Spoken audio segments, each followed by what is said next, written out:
You're staring at a bank statement that shows more zeros than your government salary should ever produce.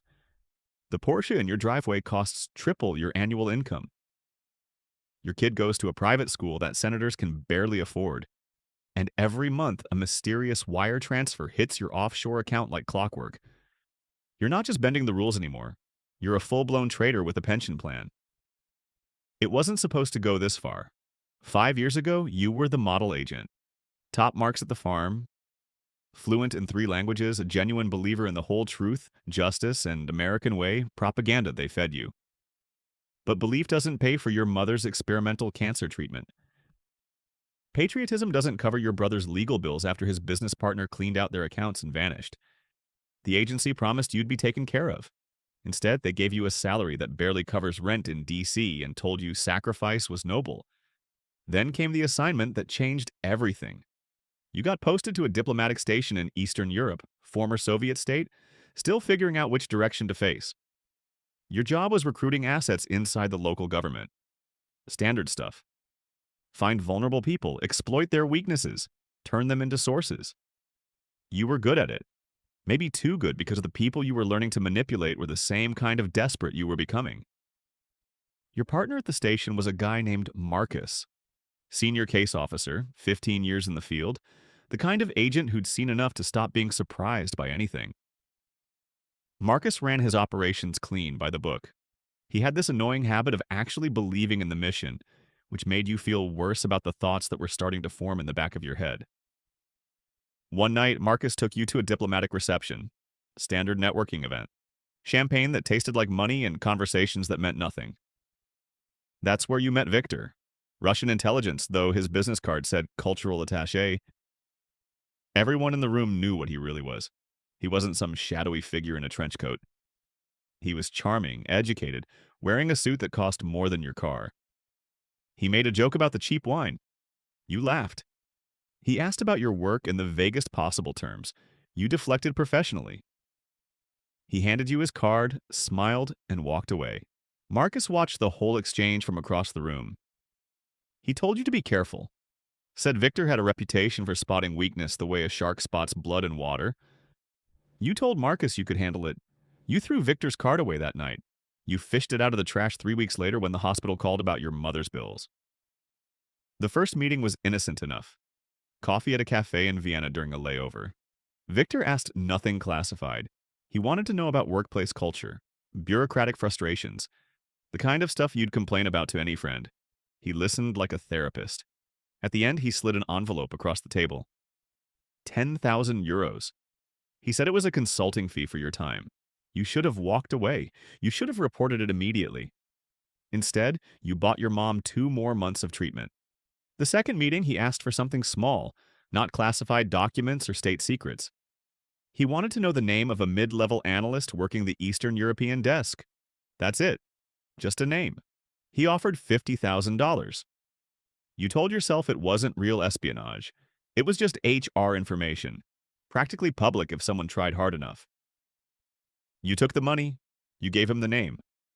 That analyst got reassigned to a desk job in Kansas 3 months later. You never asked why. That's how they hook you. Not with one massive betrayal, but with 1,000 tiny compromises that individually seem survivable. Each one adds another link to the chain until you realize you're not walking toward the exit anymore. You're being dragged deeper. For 2 years, you played the game carefully. You fed Victor intelligence that seemed important but was actually outdated or partially declassified. You gave him names of agents who were about to retire anyway. You provided reports on operations that had already been compromised through other channels. You convinced yourself you were running a controlled burn, taking the money while minimizing actual damage. You were the smartest person in the room, playing both sides. Meanwhile, Marcus kept being Marcus, solid, reliable, annoyingly moral. He started noticing things, not the money. You were careful about that. But the way you disappear for a few hours during assignments, their careers vaporized overnight. Some were guilty. The way your report sometimes omitted details that should have been there. One night over drinks at a bar near the station, he looked at you and said something that hit like a bullet. He said you'd changed. Said you used to be the guy who stayed late to get things right.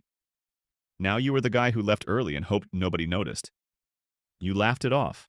told him he was getting paranoid in his old age. He didn't laugh back, just finished his drink and said he hoped you knew what you were doing. The look in his eyes told you he already suspected something. He just couldn't bring himself to believe it. Then the agency started an internal mole hunt. After a series of blown operations in Eastern Europe, counterintelligence launched a sweep. Mandatory polygraphs for everyone with access to certain programs. Financial audits disguised as routine security updates. The wall started closing in. You watched colleagues you'd known for years get escorted out by security, their careers vaporized overnight. Some were guilty. Most were just unlucky enough to have a suspicious pattern in their metadata. You passed your first polygraph through sheer preparation. You controlled your breathing. You focused on technical truths. When they asked if you'd ever provided classified information to a foreign national, you thought about the word classified and how the documents you'd shared were technically downgraded. The machine said you were clean, but the examiner looked at you a second too long before dismissing you. Marcus passed his polygraph in 9 minutes, clean as glass. He came out and clapped you on the shoulder. Said it was nothing. Said the mole hunt was probably chasing ghosts. You smiled and agreed while your stomach tried to digest itself. That's when Victor made his real demand. He called you on a burner phone you didn't know he had the number for. He didn't ask this time. He told you. There was an operation running in Syria. Deep cover agents embedded with a resistance group. Victor needed their identities, locations, and contact protocols. This wasn't intelligence brokering anymore. This was sentencing people to death. You said no. For the first time in 2 years, you actually said no. Victor's voice didn't change. He texted you a photo. Your daughter walking out of her school. Another photo. Your mother in her hospital bed, machines keeping her alive. A third photo. Your bank statements highlighted and annotated showing a clear pattern of deposits that would take a forensic accountant about 11 minutes to trace. He gave you 48 hours. He said if you went to your superiors, the evidence would be on the director's desk before you finished your confession.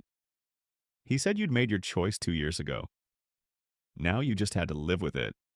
You sat in your car in the station parking lot for an hour staring at nothing. Your phone buzzed with a message from Marcus. He was asking if you wanted to grab dinner.